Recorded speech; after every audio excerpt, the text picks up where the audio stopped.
ಹಿಂದೂ ಭಾಷಣಕಾರರೇ ಕಾಂಗ್ರೆಸ್ ಸರ್ಕಾರದ ಟಾರ್ಗೆಟ್ ಆಗಿದ್ದಾರಾ ಹೇಗೆ ಅಂತ ಡಿಸಿ ಎಸಿಪಿಗಳ ಮೂಲಕ ಹಿಂದೂ ಪರ ಸಂಘಟನೆಗಳಿಗೆ ನೋಟಿಸ್ ಅನ್ನು ಜಾರಿ ಮಾಡಲಾಗಿದೆ. ಉಡುಪಿಯ ಶ್ರೀಕಾಂತ್ ಶೆಟ್ಟಿಗೆ ಬಾಗಲಕೋಟೆಗೆ ಹೋಗದಂತೆ ನಿರ್ಬಂಧವನ್ನು ಹೇರಲಾಗಿದೆ.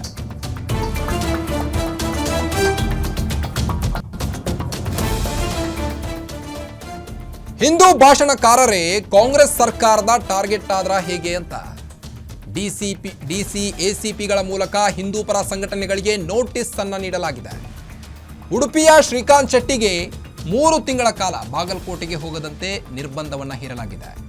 ಹಿಂದೂ ಜಾಗರಣಾ ವೇದಿಕೆ ಮುಖಂಡ ಶ್ರೀಕಾಂತ್ ಶೆಟ್ಟಿ 3 ತಿಂಗಳು ಬಾಗಲಕೋಟೆಗೆ ಹೋಗದಂತೆ ನೋಟಿಸ್ ಅನ್ನು ಜಾರಿ ಮಾಡಲಾಗಿದೆ. ಛತ್ರಪತಿ ಶಿವಾಜಿ ಕಂಚಿನ ಪ್ರತಿಮೆ ಅನಾವರಣ ಮಾಡಬೇಕಾಗಿತ್ತು. ಈ ಒಂದು ಕಾರ್ಯಕ್ರಮಕ್ಕೆ ನಿರ್ಬಂಧವನ್ನು ಹೇರಲಾಗಿದೆ. ಶ್ರೀಕಾಂತ್ ಶೆಟ್ಟಿ ಅವರಿಗೆ ಬಾಗಲಕೋಟೆ ಜಿಲ್ಲೆ ಮುಧೋಳದಲ್ಲಿ ಇಂದು ನಡೆದ ಕಾರ್ಯಕ್ರಮ ಶಿವಾಜಿ ಮಹಾರಾಜರ ಬಗ್ಗೆ ಉಪನ್ಯಾಸ ನಿಗದಿಯಾಗಿತ್ತು.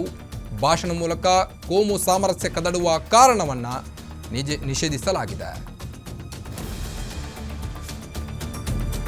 ಡಿಸಿ ಎಸಿಪಿಗಳ ಮೂಲಕ ಹಿಂದೂ ಪರ ಸಂಘಟನೆಗಳಿಗೆ ನೋಟಿಸ್ ನೀಡಲಾಗ್ತಾ ಇದೆ. ಪದೇ ಪದೇ ಹೀಗೆ ಹಿಂದೂ ಪರ ಒಂದು ಸಂಘಟನೆಗಳಿಗೆ ಯಾಕೆ ನೋಟಿಸ್ ಜಾರಿ ಮಾಡ್ತಾ ಇದೆ ರಾಜ್ಯ ಸರ್ಕಾರ ಅನ್ನೋದು ತಿಳಿದು ಬರ್ತಾ ಇಲ್ಲ. ಬಾಗಲಕೋಟೆ ಜಿಲ್ಲೆ ಮುಧೋಳದಲ್ಲಿ ಇಂದು ನಡೆದ ಕಾರ್ಯಕ್ರಮ. ಈ ಒಂದು ಕಾರ್ಯಕ್ರಮಕ್ಕೆ ಶ್ರೀಕಾಂತ್ ಶೆಟ್ಟಿ ಅವರಿಗೆ ಹೋಗದಂತೆ ನಿರ್ಬಂಧವನ್ನು ಹೇರಲಾಗಿದೆ. ಹಿಂದೂ ಜಾಗರಣಾ ವೇದಿಕೆ ಮುಖಂಡ ಶ್ರೀಕಾಂತ್ ಶೆಟ್ಟಿ ಅವರಿಗೆ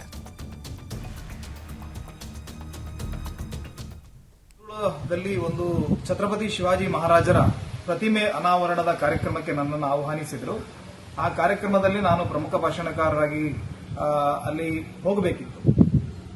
17ನೇ ತಾರೀಕಿಗೆ ನನ್ನ ವಿರುದ್ಧ ಅಲ್ಲಿಯ ಜಿಲ್ಲಾಡಳಿತ ಒಂದು ನಿರ್ಬಂಧವನ್ನು ವಿಧಿಸಿ ಜಿಲ್ಲೆಗೆ 3 ತಿಂಗಳ ಕಾಲ ಬರಬಾರದು ಅಂತ ನಿರ್ಬಂಧವನ್ನು ವಿಧಿಸಿ ಒಂದು ಆದೇಶವನ್ನು ಜಾರಿ ಮಾಡಿದೆ.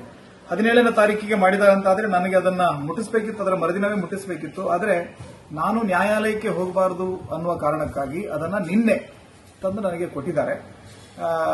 ಬಹುಶಃ ಸಾಂವಿಧಾನಿಕವಾಗಿ ನಮಗೆ ನ್ಯಾಯಾಲಯಕ್ಕೆ ಹೋಗುವಂತ ಅದನ್ನು ಪ್ರಶ್ನೆ ಮಾಡುವಂತ ಎಲ್ಲ ಅಧಿಕಾರ ಇದೆ. ಪೊಲೀಸರು ಹೇಳಿದ್ದೆಲ್ಲವೂ ಕೂಡ ಸರಿ ಇರೋದಿಲ್ಲ. ಸರ್ಕಾರಗಳು ಅವರವರ ಸಿದ್ಧಾಂತ ಮತ್ತು ಅವರು ನಂಬಿದಂತಹ ಒಂದಷ್ಟು ರಾಜಕೀಯ ಉದ್ದೇಶಗಳಿಗೆ ಬೇಕಾಗಿ ಪೊಲೀಸರನ್ನ ಬಳಸಿಕೊಳ್ಳುವಂಥದ್ದು ಸರಿಯಲ್ಲ ಅಂತ ನನ್ನ ಅಭಿಪ್ರಾಯ. ಮತ್ತೊಂದು ರಾಜ್ಯದಲ್ಲಿ ಎಲ್ಲ ಹಿಂದೂ ಪರವಾದಂತಹ ಧ್ವನಿಯನ್ನ ಹತ್ತಿಕ್ಕುವಂತಹ ಪ್ರಯತ್ನ ನಡೀತಾ ಇದೆ. ನಾನು ಆ ನೋಟಿಸ್ನಲ್ಲಿ ನೋಡ್ತಾ ಇದ್ದೆ. ನನ್ನ ಮೇಲೆ ಇರುವಂತಹ ಕೆಲವು ಪ್ರಕರಣಗಳನ್ನು ಉಲ್ಲೇಖ ಮಾಡಿದ್ದಾರೆ. ಒಂದು ಪ್ರಕರಣ ಒಂದು ಸುಳ್ಳು ದೂರು. ಆ ದೂರನ್ನ ಪೊಲೀಸರು ಬಿ ರಿಪೋರ್ಟ್ ಮಾಡಿ, ಪೊಲೀಸರೇ ಆ ದೂರಿನಲ್ಲಿ ಏನು ಸತ್ಯಾಂಶ ಇಲ್ಲ ಅಂತ ಅದನ್ನ ಮುಗಿಸಿದ್ದಾರೆ. ಅದನ್ನು ಕೂಡ ಮೆನ್ಷನ್ ಮಾಡಿದ್ದಾರೆ. ಇನ್ನು ಯಾವುದೋ ಕೋವಿಡ್ ಸಂದರ್ಭದಲ್ಲಿ ಮೆರವಣಿಗೆ ಮಾಡಿದ್ದು 40-50 ಜನರ ಮೇಲೆ ಕೇಸ್ ಆಗಿತ್ತು. ಆ ಕೇಸನ್ನು ಉಲ್ಲೇಖ ಮಾಡಿದ್ದಾರೆ. ಅದರ ಮೇಲೆ ಒಂದು ರೌಡಿ ಶೀಟರ್ ನನ್ನ ಮೇಲೆ ಹಾಳೆಯನ್ನ ತೆಗೆದಿರುವಂತದ್ದು. ಇದೆಲ್ಲ ಬೆಳವಣಿಗೆಗಳನ್ನು ಗಮನಿಸುವಾಗ ಏನೋ ನಮ್ಮ ಪ್ರಜಾಸತ್ತಾತ್ಮಕವಾದಂತಹ ವ್ಯವಸ್ಥೆಯಲ್ಲಿ ಎಲ್ಲರಿಗೂ ಕೂಡ ಅವರವರ ವಿಚಾರಗಳನ್ನು ವ್ಯಕ್ತಪಡಿಸುವಂತಹ ಅಭಿಪ್ರಾಯವನ್ನು ವ್ಯಕ್ತಪಡಿಸುವಂತಹ ಸ್ವಾತಂತ್ರ್ಯ ಇದೆ. ಆ ಸ್ವಾತಂತ್ರ್ಯವನ್ನ ಇವರು ಇವತ್ತು ಏನು ಫ್ರೀಡಮ್ ಆಫ್ ಎಕ್ಸ್ಪ್ರೆಷನ್ ದೊಡ್ಡ ದೊಡ್ಡ ಚಾಂಪಿಯನ್ಸ್ಗಳು ಅಂತ ಹೇಳ್ಕೊಳ್ತಾರೆ, ಅವರು ಈ ರೀತಿ ಹತ್ತಿಕ್ಕುವಂಥದ್ದು ಸರಿಯಲ್ಲ.